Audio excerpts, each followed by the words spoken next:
তো অগ্রগণ্য, জ্ঞানী মধ্যে অগ্রগণ্য গুরুজনদেরকে, ছোটজনদেরকে ভক্তির কাজে যেতে গেলে, শান্তির কাছে যেতে গেলে সবার আশীর্বাদ করান, অভিশাপ নয়।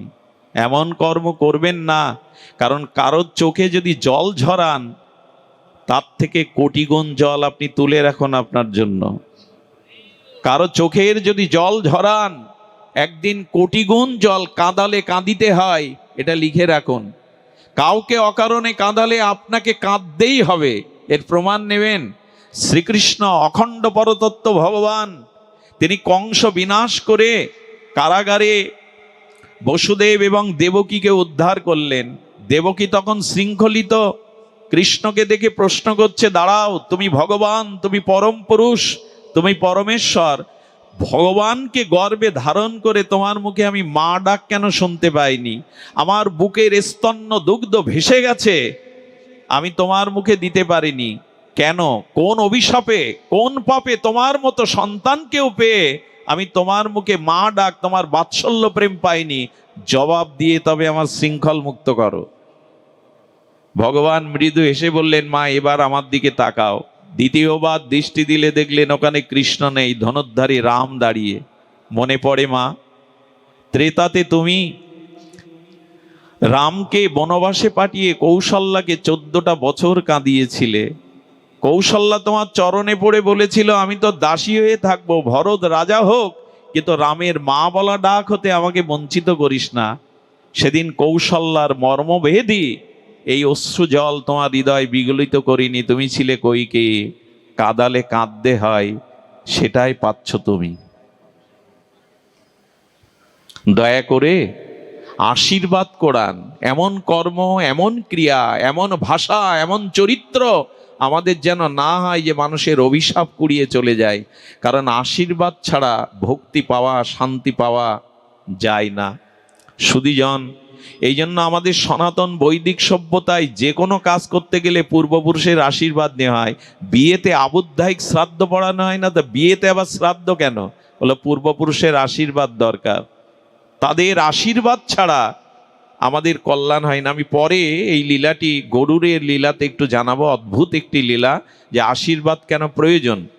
সুধীজন শ্রবণ করুন। হনুমান সবাইকে আর আশীর্বাদ নিয়ে, করুণা নিয়ে, জয় সিয়ারাম এই শক্তির বলেই হনুমান ওপারে যেতে পেরেছিল। আমার বলবার অভিপ্রায়, যদি ওপারেই যেতে চান, ভক্তি দেবীর চরণে যেতে চান, শান্তির কাছে যেতে চান, তবে অভিমান অহংকার ত্যাগ করে প্রভুর দাস হয়ে যান। সবার আশীর্বাদ জোগাড় করুন, তবেই ওপারে নির্বিঘ্নে যেতে পারবেন। ওপারে যাওয়ার জন্য এটাই প্রস্তুতি। সুধীজন, এই হনুমান গিয়েছিলেন, এই হরিকথা, এই ভগবত যজ্ঞের দ্বারা আমাদের কতটুকু কল্যাণ হলো, কতটুকু ভগবত ক্রিয়াশীল হলো আমাদের ব্যবহারে, চরিত্রে, জীবনে। শুধুমাত্র কোনো অনুষ্ঠানটা ধর্ম নয়। বহু ভক্ত এসেছে, বহু লোকে লোকারণ্য হয়েছে, এটা বড় কথা নয়। ভাগবত শ্রবণে, কীর্তনে, অনুধ্যানে, মননের দ্বারা আমার আত্মকল্যাণ কি হলো? সাধু সঙ্গের যে মহামহিমা শাস্ত্রে কীর্তিত হয়েছে, এই 9টা দিন সাধু সঙ্গ করে কি হলো? আজ এই পূর্ণাহতির দিন এই প্রশ্নের মীমাংসা আমাদের হওয়া চাই। না হলে হই হুল্লোড় করে, কিছু অর্থ ব্যয় করে, লাইট প্যান্ডেল করে কোনো লাভ হবে না।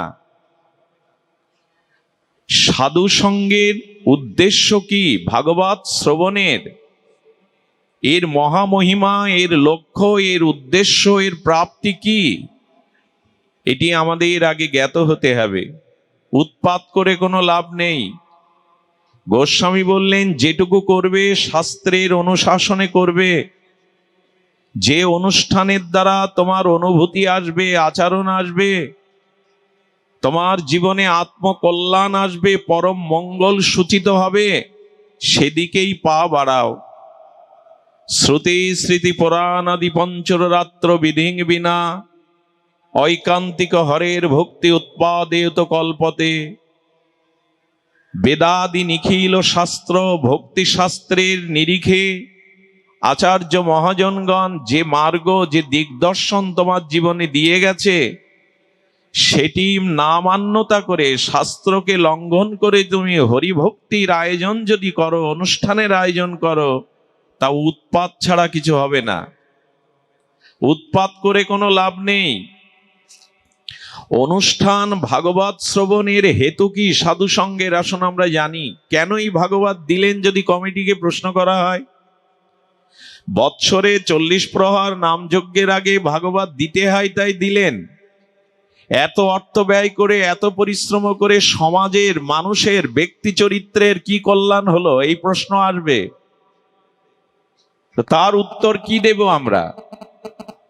আসুন তার উত্তরটি আমরা শাস্ত্র থেকেই জানি। কেনই ভাগবত, কেন সাধু সঙ্গের মহিমা? দেবর্ষিপাদ নারদ ভাগবতের 2য় অধ্যায়ে আর সৎসঙ্গ ভগবৎ সঙ্গের মহিমা প্রসঙ্গ করতে গিয়ে বলছেন, ভাগ্যদয়েন বহু জন্ম সমার্জিতেন।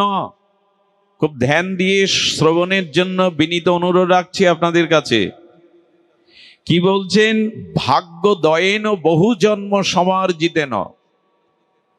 যদি আপনার অতীত বহু জন্মের পূর্ণ দান ধ্যান, পূর্ণকৃত কর্মে পূর্ণ সঞ্চয় সুকৃতি বহু জন্মের সঞ্চয় থাকে, যদি আপনি পূর্ণ কর্ম সুকৃতি কর্ম সমার্জিতেন যদি অর্জন করে থাকেন পূর্ব জন্মে, তবে সেই সুকৃতিজাত, সেই সুকর্মজাত সুকৃতির কারণে মানুষ সৎসঙ্গ চল অভ্যতে সৎসঙ্গ লাভ করতে পারে।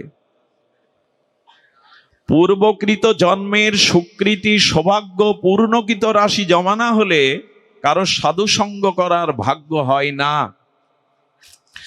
আপনি এক পাও বাড়াতে পারবেন না এখানে আসবার জন্য, যদি ভগবান আপনাকে প্রেরণা দিয়ে এখানে না আনেন। এই জন্য ভাগ্যদয়েন, ওহো সাধু সঙ্গের মহামহিমা ভাগ্যে কবে আসবে না?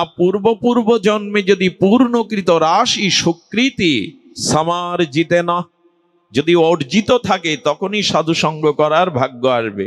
সৎসঙ্গম চ লভ্যতে, তখনই সে সৎসঙ্গ লাভ করতে পারবে, এছাড়া নয়। এই জন্য সকলে এখানে আসে না, সকলে আসবার পূর্বকৃত সৌভাগ্য সঞ্চয় অর্জন নাই। আচ্ছা, সঙ্গ করলাম 9 দিন ব্যাপী, হরিকথা শ্রবণ করলাম, তো সাধু সঙ্গের মহিমা কি, প্রাপ্তি কি, হরিকথা শ্রবণের ফল কি? খুব ধ্যান দিয়ে এই বাক্য শুনুন। দেবর্ষিপাদ নারদ, যিনি ভক্ত কল্পতরু, যার গায়ের বাতাস লাগলে লতা পাতারও বৃক্ষেরও ভক্তি হয়, তিনি এই কথা বলছেন। অজ্ঞান অহৈতুক কৃত মহ অন্ধকার বিনাশনাং। কি শব্দাবলী! কি বলছেন? সৎসঙ্গের দ্বারা যেটি আপনি প্রাপ্ত হবেন সেটি হলো আপনার অজ্ঞানতা দূর হবে। পৃথিবীর সমস্ত পাপ, সমস্ত পতনের কারণ অজ্ঞানতা। মানুষের জীবনে যতদিন অজ্ঞানতা থাকবে ততদিন সেই মানুষ মনুষ্যত্বের পরিচয় দিতে পারবে না, নিজের উদ্ধার নিজের কল্যাণ করতে পারবে না। আচ্ছা, সূর্য উদয় হলে রাতের অন্ধকার দাঁড়ায় কি, থাকে কি? সূর্য উদয়ে রাতের তিমির অন্ধকার থাকে কি? থাকে না। তেমনি সৎসঙ্গ করলে, ভগবত প্রিয় ভক্তগণের সঙ্গ করলে, সেই প্রিয় ভক্তমুখে হরিকথা শ্রবণ কীর্তন করলে প্রথম যেটা দূর হবে সেটি অজ্ঞান। এই 9 দিনে তা হয়েছে। তো অজ্ঞানতা শুধু দূর হবে না, বললেন অজ্ঞান হেতুক মোহ অন্ধকার বিনাশনং। এখানে মোহরূপ অন্ধকারও দূর হবে। মোহ মানে সংসারের প্রতি, দেহের প্রতি, কামনা বাসনার প্রতি যে অতিরিক্ত আসক্তি, এই মোহ ভাগবতে দূর হবে। আরে সামান্য একটু সরিষার তেল মেখে কাঁঠাল ভাঙলে আটা জড়ায় না, তেলের এই ধর্ম। আর 9 দিন ব্যাপী ভাগবত শুনছো, সাধু সঙ্গ করছো, অথচ তোমার দেহ সংসারের আসক্তি কমলো না, মোহ গেল না, তুমি কিছুই করনি। হই হুল্লোড় করেছো, খিচুড়ি খেয়ে বাড়ি গেছো, আর উৎসব দেখতে এসেছো, কিছুই হয়নি।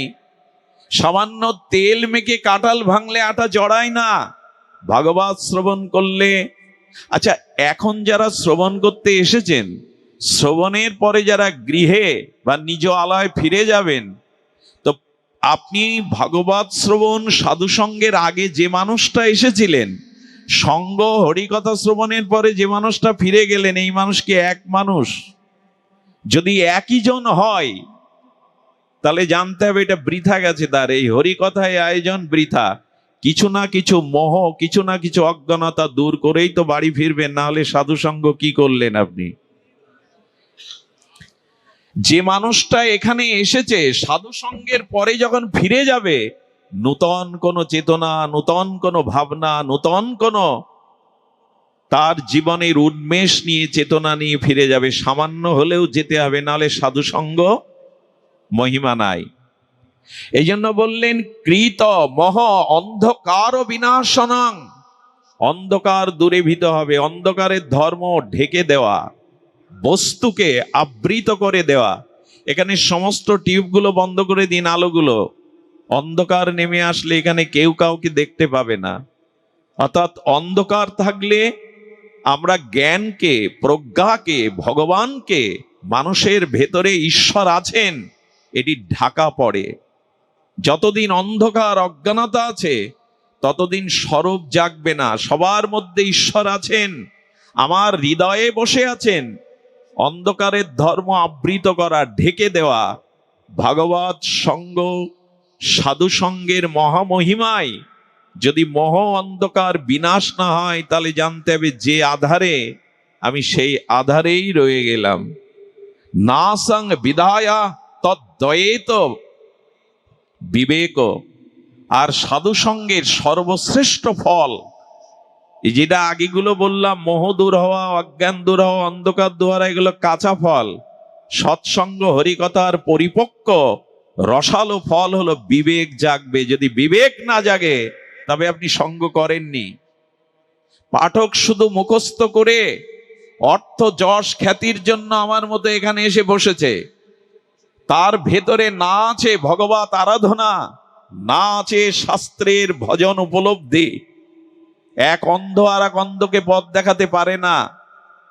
যাদের জীবনে ভাগবত লোককল্যাণ, জীবকল্যাণ, ভগবত প্রাপ্তির জন্য না হয়ে পাণ্ডিত্য ফলানোর জন্য, যশ, অর্থ, খ্যাতি, বিজ্ঞাপন, নিজের প্রচারের জন্য হয়, সেই পাঠকের মুখে ভাগবত শ্রবণ করা আর দুগ্ধ, সর্বশ্রেষ্ঠ দুগ্ধ পান করা দুটোই সমান। অবৈষ্ণব মুখোদ গিরিনাং পুতা হরি কথামৃতম শ্রবণাং নৈব কর্তব্যং যত সর্বশ্রেষ্ঠ দুগ্ধপয়। বিষ্ণু পুরাণ বলেছেন, এক বাটি গোদুগ্ধ, খাঁটি গোদুগ্ধ, এটি পান করলে আপনার পুষ্টিতা পাবেন, তুষ্টিও হবে, শরীর পুষ্টি হবে।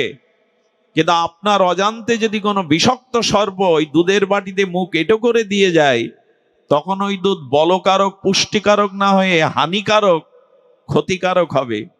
আমার মতো যারা অর্থ, যশ, নিজের বিজ্ঞাপন, প্রচারের জন্য শাস্ত্র মুখস্থ করে এই ব্যাসপীঠে বসে মানুষকে ভোলায়, কথা শব্দ মালা গলিয়ে, তাদের দ্বারা যাই হোক মানুষের আত্মকল্যাণ, ভগবত ভক্তি হবে না, না নিজের, না যাদের শোনাচ্ছে তাদের। এই জন্য বললেন তার মুখেই শ্রবণ করো। পাঠক দরকার নয়, দিনে সবাইকে ডাকলাম। কার মধ্যে ভাগবতের গুণাবলী আছে বলবার মতো এ বোধ আমাদের নাই। কার শ্রীমুখেই ভাগবত শুনতে হয়, কার মুখের ভাগবত জীবের আত্মকল্যাণ হয়, আত্মশুদ্ধি হয়, চরিত্র গঠন হয়, এটা না জেনে পাঠ 10 দিন 15 দিন দিতে হবে। ডাকো, যাকে পাওয়া যাচ্ছে তাকে ডাকো। এটি ভাগবত নয়, এটি ভাগবত নয়। আগে আমাদের বিচার আসতে হবে, আমাদের ভিতরে বিচার থাকতে হবে। কার শ্রীমুখে হরিকথা শাস্ত্র শুনতে বলেছেন? আমার মতো মাদিসের বিষয় অন্ধ জীবের মুখে নয়। এটাতে আপনাদের কোনো ক্রিয়া হবে না, সর্বশ্রেষ্ঠ দুগ্ধ পানের মতো প্রতিক্রিয়া হবে। এই জন্য শুদ্ধ ভক্ত, শুদ্ধ সাধুসঙ্গ, শুদ্ধ হরিকথা, শুদ্ধটা আগে জুড়ে দিতে হবে।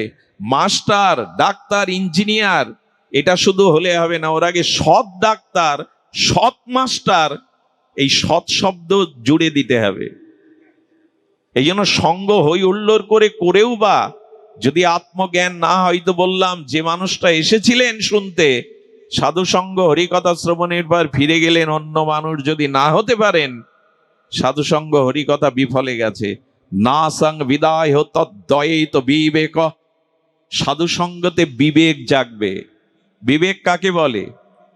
সৎ এবং অসৎ এইটি যিনি নির্ণয় করে সৎটাকেই গ্রহণ করবেন, কর্তব্য এবং অকর্তব্যকে তত্ত্বত জেনে যিনি অকর্তব্য ত্যাগ করে কর্তব্যটাকে গ্রহণ করবেন, এরই নাম বিবেক। বিবেক জাগে আমাদের, বিবেক জাগে হরিকথা শুনে। আমার ব্যক্তি পরিচয়ের দিকে তাকান তো, আমি বাড়িতে, আমার গৃহে, আমার প্রতিবেশী, আমার বাড়ির লোকদের সাথে আমি কি ব্যবহার করি। আমার মনের অন্তর্রাজ্যের খবর আমি ছাড়া কেউ জানে না। সেখানে কোনো সংশোধন হয়েছে তো? সেখানে কোনো সংস্কার হয়েছে তো? আরে বাইরের সাবান, সোডা, ডিটারজেন্ট দিয়ে ময়লা কাপড় পরিষ্কার করা যায়, আর এত সাধুসঙ্গ, এত হরিকথাতে মনের ময়লা দূর হলো না, হিংসা কামক্রোধ দূর হলো না, তা হলোটা কি? এই প্রশ্ন আজ আপনাদের কাছে আমার। আজকে তো পুষ্পাঞ্জলি দেওয়ার দিন, পূর্ণাহতি দেওয়ার দিন। পূর্ণাহতিতে হোমযজ্ঞে দেখবেন একটা ফল দিয়ে দেয়, ফলটা হলো কি এই 9 দিনে, সেটাই জানতে হবে আমাদের। সুধীজন, বিবেক যদি না জাগে তবে জানবেন সাধুসঙ্গ হয়নি। অগ্নিতে হাত দেবেন, তাপ লাগবে না। জলে নামবেন, শীতলতা পাবেন না। ভাগবত শ্রবণ করবেন, সাধুসঙ্গ করবেন, বিবেক জাগবে না, এটি যথার্থ নয়। সাধুসঙ্গে বিবেক জাগবেই। বিবেক যদি না জাগে, বিবেক জাগাটা কি একটু অপূর্ব কথা, একটু ধ্যান দিয়ে শুনুন। আপনাদের মনে আছে এই বিবেক যদি না জাগে কি হয়? লক্ষ্য করুন।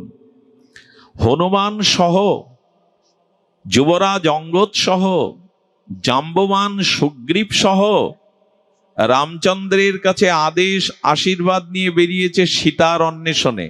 খুব ধ্যান দিতে হবে কথাটি। কার অন্বেষণে? সীতার অন্বেষণে। সীতাকে ভগবানের লাদিনী শক্তি, সীতা হলো ভক্তি, সীতা হলো শান্তি। তুলসীদাস গোস্বামী বললেন সীতা শব্দের অর্থ শান্তি বা ভগবানের অন্তরঙ্গ শক্তি, ভক্তি। এই তো কার খুঁজতে পাঠিয়েছেন? এখানে সীতা নামটা নিলাম না, সীতা নামের অর্থটা নিলাম। সীতা নামের অর্থ কি বললাম?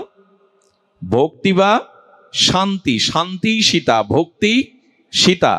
ভগবান রামচন্দ্র মর্যাদা পুরুষোত্তম কি খুঁজতে বের করেছেন এদের? কাকে খুঁজতে? ভক্তিকে এবং শান্তিকে। কারণ ভক্তি শান্তি, শান্তির মধ্যেই ভক্তি। আমরা এখানে কি খুঁজতে এসেছি? টাকা, সম্মান, পদমর্যাদা, ধনী হব তাই। কিসের জন্য এসছি? শান্তির খোঁজে। কিসের জন্য এসছি? প্রয়োজন কি আমাদের? প্রয়োজন প্রেম, প্রয়োজন ভক্তি। মহাপ্রভু বলছেন প্রেম প্রয়োজন, ভগবান প্রয়োজন না। কারণ প্রেম না থাকলে ভগবান সামনে এলেও দুর্যোধনের মতো কাজ হবে না। প্রেম চাই। তো এই জন্য প্রেম ভক্তির প্রয়োজন। এই জন্য রামচন্দ্র বলছে তোমরা প্রেম খুঁজে বেড়াও, ভক্তিকে খুঁজে বেড়াও।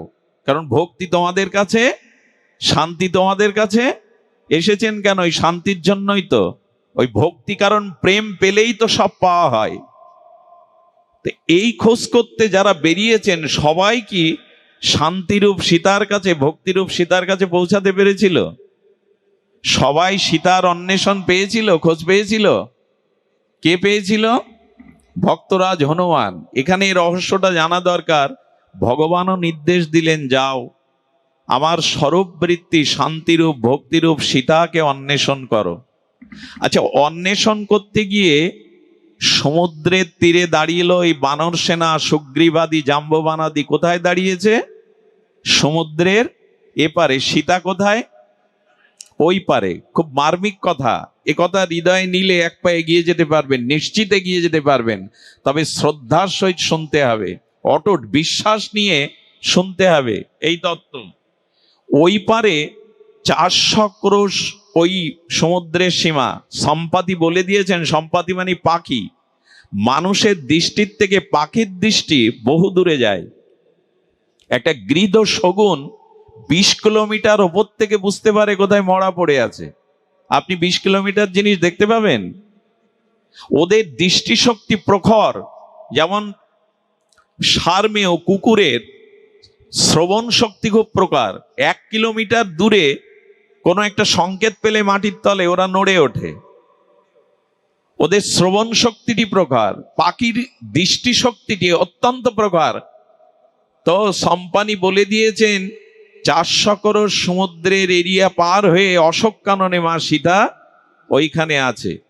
এখন সমুদ্রের এপারে আর ভক্তি হলো ওপারে। ঠিক আমাদের অবস্থা তাই। এই সংসারটাই হলো সাগর। এই সংসারটা হলো, গোবিন্দ নাম দিয়েছেন মৃত্যুময় সাগর। এই সংসারটার কি নাম দিয়েছেন? মৃত্যু সংসার সাগরত। গীতায় বলছেন এই যে সংসার, এর একটা নামকরণ করেছেন সাগর। কেন করলেন? এবং নামকরণটা বড় অদ্ভুত বিচিত্র। কি বলছেন? মৃত্যু সংসার সাগরত। এটা হলো মৃত্যুময় সাগর। গীতাতে ভগবান দ্বাদশ অধ্যায় বলছেন। তার কারণ কি জানেন? সাগরের একুল থেকে ওকুলটা দেখা যায় না, তেমনি আমরা জন্মটা দেখি, মৃত্যুর কুলটা দেখতে পাই না। সাগরে যত বড় সাঁতারু হন, বলবান হন, সাগর পাড়ি দিয়ে ওপারে যাওয়ার ক্ষমতা কারো, তেমনি সংসারে নিজ চেষ্টায় অর্থ বল সামর্থ্যের দ্বারা এই সংসার মৃত্যু সাগরের ওপারে যাওয়া কারো পক্ষে সম্ভব নয়। দ্বিতীয়ত, সাগরের নোনা জল পান করে কারো তৃষ্ণা নিবারণ হয় না, বরঞ্চ তৃষ্ণা আরো বেড়ে যায়। তেমনি সংসারের কামনা বাসনা হাজার হাজার কোটি কোটি জন্ম ভোগ করলেও এখানে তৃষ্ণা কারো মেটে না। এই জন্য সাগরের সাথে তুলনা দিচ্ছেন। আরেকটি জিনিস আছে, সেটি হলো সমুদ্রে পড়ে গেলে কেউ না কেউ বাঁচতে পারে কোনো কৃপায়, কিন্তু এই মৃত্যুময় সংসার সাগরে যারা একবার এসে পড়েছে এখানে কেউ বাঁচবে না। সকলকে মৃত্যুবরণ বা মৃত্যুর স্বাদ নিতে হবে। সাগরে নামবার আর একটা ভয় আছে, ঘূর্ণাবর্ত। ঘোলের মধ্যে যদি পড়ে যান উঠতে পারবেন না। তেমনি সংসারে স্ত্রী পুত্র কামনা বাসনার মোহ ঘোলে পড়ে গেছে, আমরা এর থেকে উঠতে পারছি না। আচ্ছা, সাগরের মধ্যে কি আছে? হাঙর, কুমির আছে কি না? এগুলো আপনাকে ধরে চিবিয়ে চিবিয়ে খাওয়ার জন্য। তেমনি সংসারে কাম ক্রোধ লোভ দিন রাত আমাদের চিবিয়ে চিবিয়ে খাচ্ছে। ভগবান বললেন এই মৃত্যু সংসারে ওই পারে আছে ভক্তি, তুমি আছো এপারে। এখন ওই পারে যাব কি করে? সীতা তো চাই, ভক্তি তো চাই, শান্তি তো জীবনে সবাই চাই। এখানে আমরা যারা এসছি, আমাদের চেহারাতে বর্ণে আমাদের কর্মে কারো সাথে কারো মিল নাই।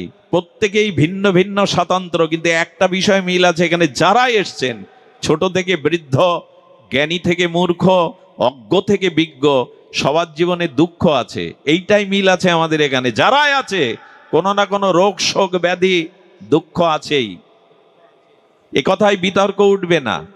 এবং এখানে যারা আছে সবাই চেষ্টা করছে ওই দুঃখকে তাড়াবার, ওই দুঃখকে বিদায় দেওয়ার। এইখানে আমাদের মিল আছে।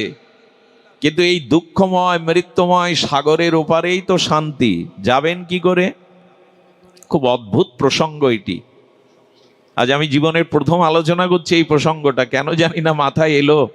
ভাগবত তো টেপ রেকর্ডার নয়, টিপে দিলেই বাজবে, সিম নয় মোবাইলের, যা ভরা আছে তাই বাজবে। ভাগবত ভক্তদের কৃপায় প্রকাশ হয়। সামনে যারা বসেন তাদের কৃপাতেই ভাগবত প্রকাশ হয়। যেমন সূর্যের নিজস্ব আলো আছে, চন্দ্রের আলো নাই। সূর্য যতটুকু আলো চন্দ্রকে দেয় ততটুকুই দিতে পারে। পূর্ণিমার দিন পরিপূর্ণ আলো দেয়, আর যেদিন মোটেও দেয় না সেদিন অমাবস্যা হয়। তো ভক্তদের মনে হরিকথা শ্রবণের তৃষ্ণা, ব্যাকুলতা, ক্ষুধা যত জেগে ওঠে, ভগবান ওই বক্তার মুখ দিয়ে তাদের মনোবাসনা পূরণের জন্য হরিকথা প্রকাশ করান। এই জন্য আগে শ্রোতা চাই। একবার উলোধ্বনি দাও মা, একবার দাও, বারবার দিতে হবে না, একবার দাও। এই হরিকথাই মঙ্গল ধ্বনি। ধ্যান দিয়ে শুনুন, ওই পারে যেতেই হবে আমাদের। খুব মনোযোগ দিন। এই তরঙ্গায়িত উত্তল সমুদ্রের মাঝে আমাদের ওপারে যেতে হবে। তখন জাম্ববান এই বিজ্ঞ প্রাজ্ঞ বলছেন, এই 400 ক্রোশ সাগর পাড়ি দিয়ে লঙ্কায় যাওয়ার মতো তোমাদের কার কি শক্তি আছে বর্ণনা করো দেখি, কে যাওয়ার সামর্থ্য রাখো। অঙ্গদ কি বলল জানেন? অঙ্গদ বলল, আমি 100 যোজন যেতে পারি, কিন্তু ফিরে আসতে পারবো কিনা জানি না, আমার এই বল আছে। আর একজন বলল, আমি 50 যোজন যেতে পারি, এই বল আমার আছে। একজন বলল, আমি উড়ে যেতে পারবো, কিন্তু 400 ক্রোশ যাব, আমার তা মনে হয় না ফিরে। এক একজন নিজের বল, নিজের যে শক্তি সামর্থ্য বর্ণনা করলো। সবার পিছনে একজন মুখ নিচু করে দাঁড়িয়ে আছেন, তিনি হনুমান। উনি নিজের বলের কথা, সামর্থ্যের কথা বলছেন না, খুব সাংকেতিক কথা, খুব মহিমাপূর্ণ কথা।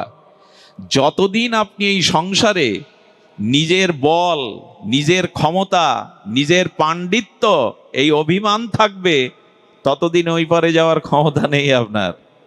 আমি জ্ঞানী, আমি পণ্ডিত, আমি বক্তা, আমি এই সংসারের কর্তা, আমার জন্যই এই এই এই এত বড় অনুষ্ঠান আমার জন্যই হচ্ছে, আমার অনুদানেই হচ্ছে, আমি সামর্থ্য রেখেছি তাই হচ্ছে। এই অভিমান, নিজের বল যাদের মধ্যে গর্ব অহংকার আছে, তারা এপারেই থাকবে, ভক্তির ওপরে যাওয়ার তাদের কোনো যোগ্যতায় আসেনি, আসবেও না।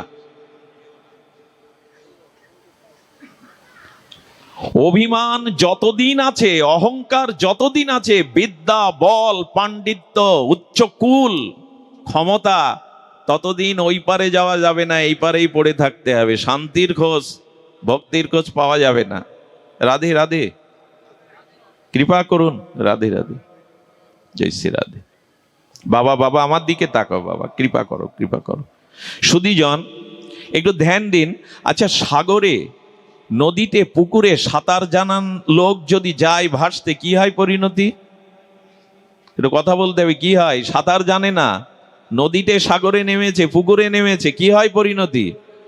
ডুবে মরে। কিন্তু ডুবে মরার পর ওই মানুষটা ডুবে থাকে না, ভাসে। কি অদ্ভুত কাণ্ড দেখুন, জ্যান্ত মানুষ ডুবে মরে, কিন্তু মরা, এর কারণ কি? জ্যান্ত মানুষটা ডুবে মরে, কিন্তু যখনই মরে গেল তখন দেখবেন উঠছে তরঙ্গে ভাসতে ভাসতে কুলে চলে যায়। ভাগবত কি বলেন জানেন?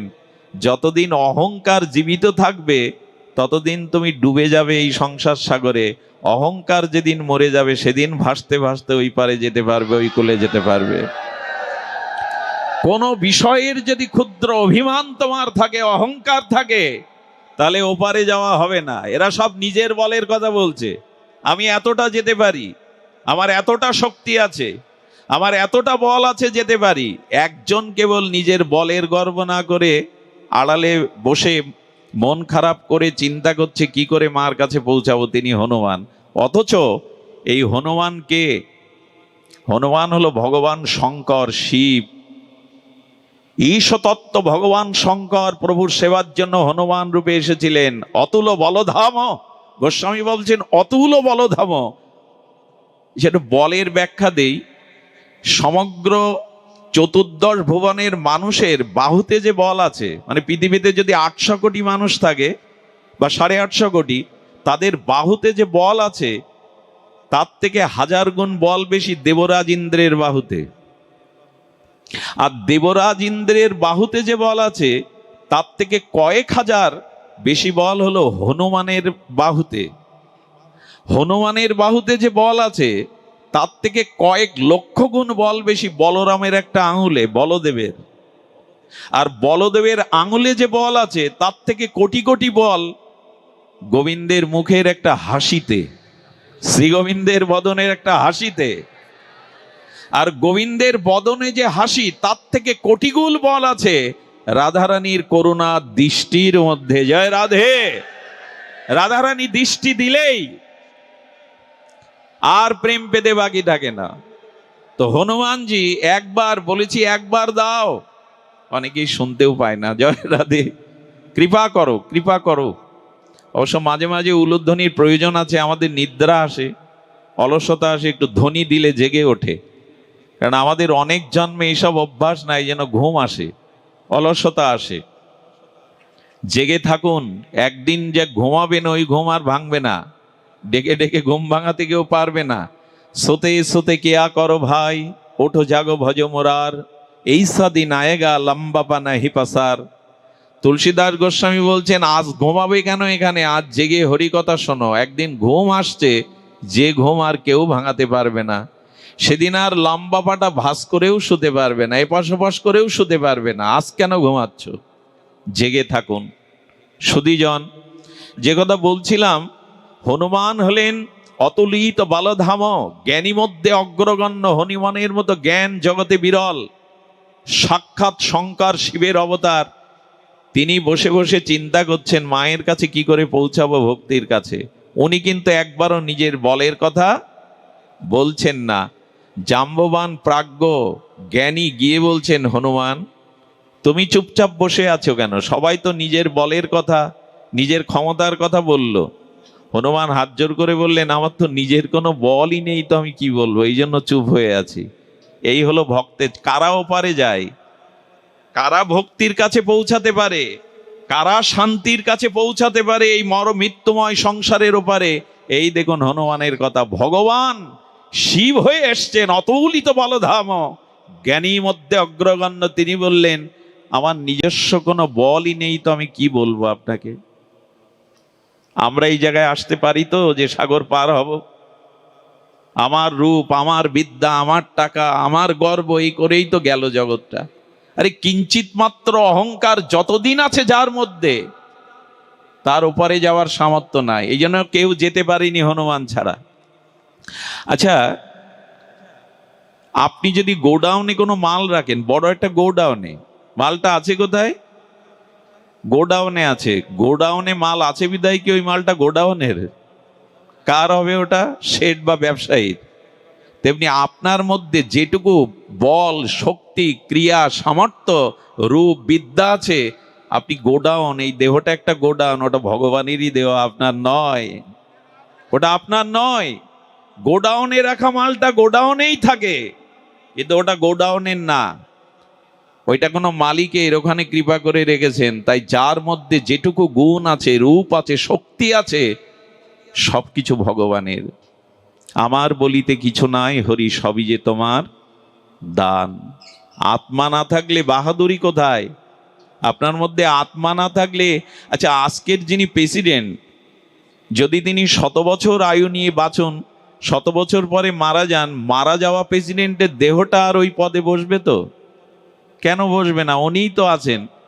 বলে সব চলে যাবে, আত্মা নাই তো তার কোনো ক্রিয়াই নাই, সম্বন্ধই নাই।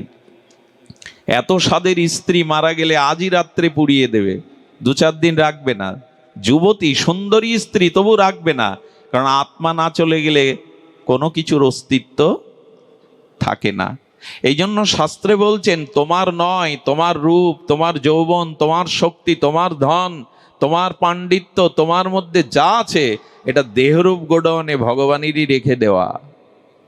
হনুমান বললেন, আমার তো কিছু নাই।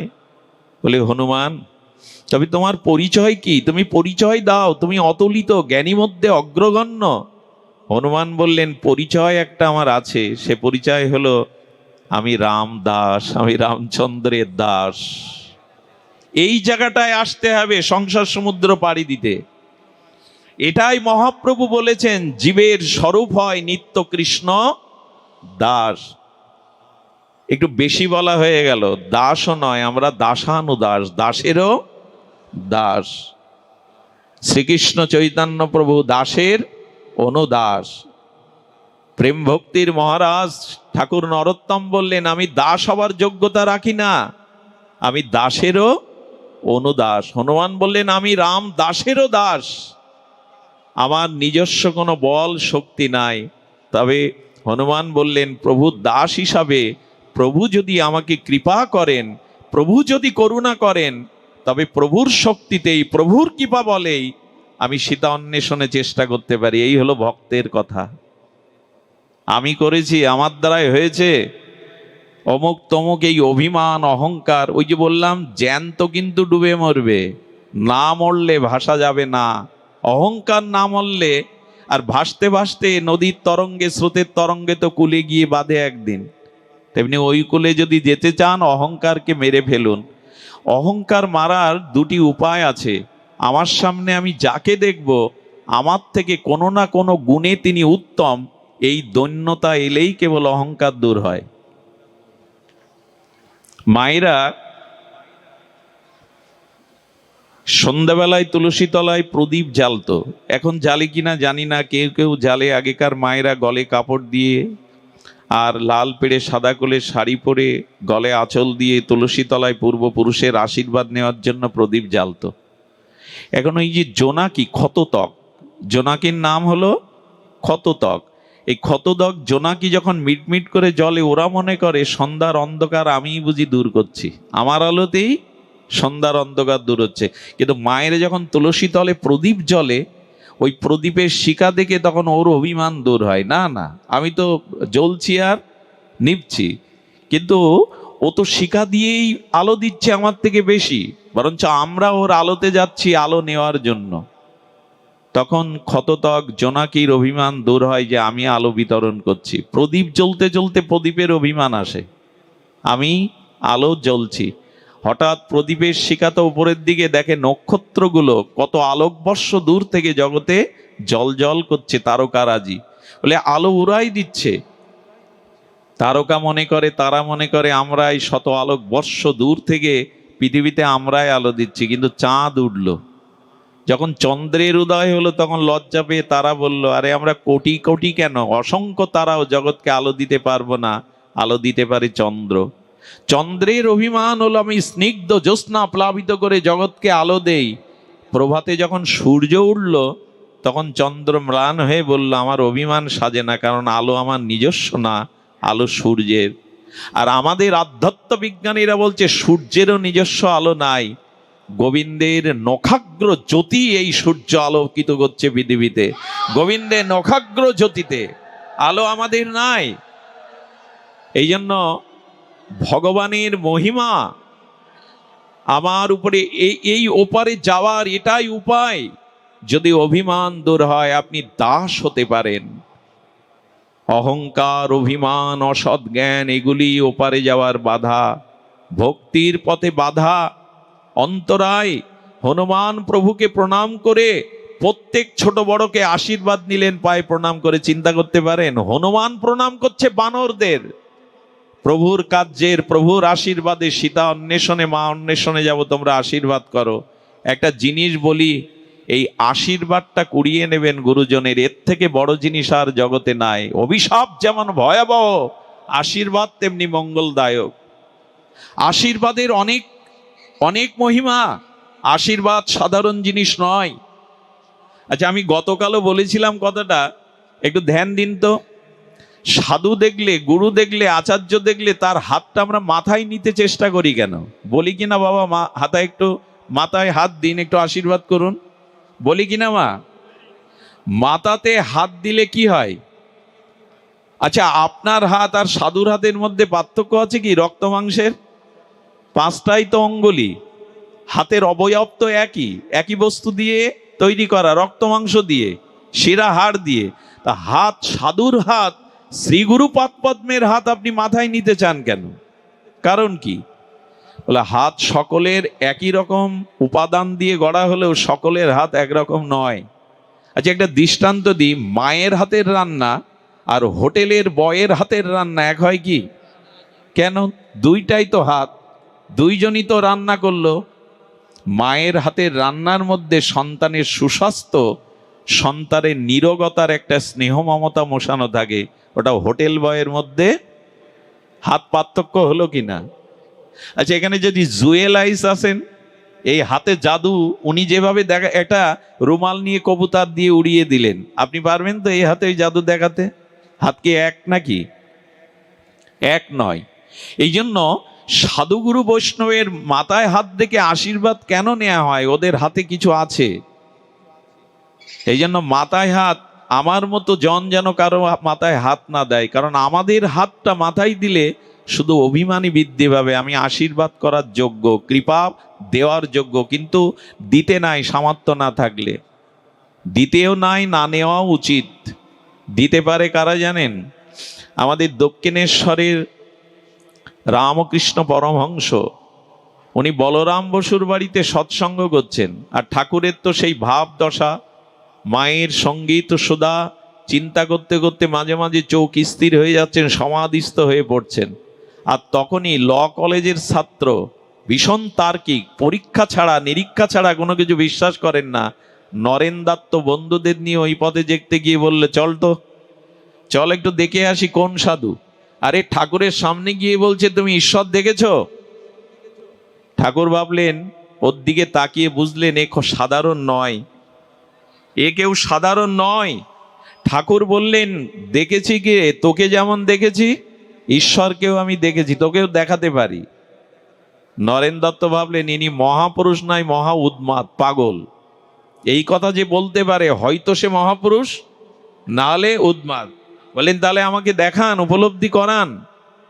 সঙ্গে সঙ্গে রামকৃষ্ণ পরমহংস ভাবাবেশে নরেনের মাথায় হাত দিয়েছিলেন। কি বলবো, 3 দিন ব্যাপী নরেনের মধ্যে সমাধি কাজ করেছিল, বাহ্যিক জ্ঞান ফেরেনি 3 দিন। পরেই ঠাকুরের চরণে সমর্পণে বললেন, ইনার মধ্যে মহা লোকত্রীয় কোনো শক্তি কাজ করছে, হাতে কাজ হয়।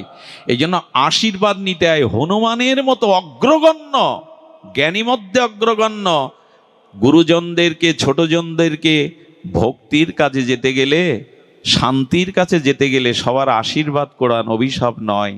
এমন কর্ম করবেন না, কারণ কারোর চোখে যদি জল ঝরান, তার থেকে কোটি গুণ জল আপনি তুলে রাখুন আপনার জন্য। কারো চোখের যদি জল ঝরান, একদিন কোটি গুণ জল কাঁদালে কাঁদিতে হয়, এটা লিখে রাখুন। কাউকে অকারণে কাঁদালে আপনাকে কাঁদতেই হবে, এর প্রমাণ নেবেন। শ্রীকৃষ্ণ অখণ্ড পরতত্ত্ব ভগবান, তিনি কংস বিনাশ করে কারাগারে বসুদেব এবং দেবকীকে উদ্ধার করলেন। দেবকী তখন শৃঙ্খলিত, কৃষ্ণকে দেখে প্রশ্ন করছে, দাঁড়াও, তুমি ভগবান, তুমি পরম পুরুষ, তুমি পরমেশ্বর, ভগবানকে গর্বে ধারণ করে তোমার মুখে আমি মা ডাক কেন শুনতে পাইনি? আমার বুকের স্তন্য দুগ্ধ ভেসে গেছে, আমি তোমার মুখে দিতে পারিনি কেন? কোন অভিশাপে, কোন পাপে তোমার মতো সন্তানকেও পেয়ে আমি তোমার মুখে মা ডাক, তোমার বাৎসল্য প্রেম পাইনি? জবাব দিয়ে তবে আমার শৃঙ্খল মুক্ত করো। ভগবান মৃদু এসে বললেন, মা এবার আমার দিকে তাকাও।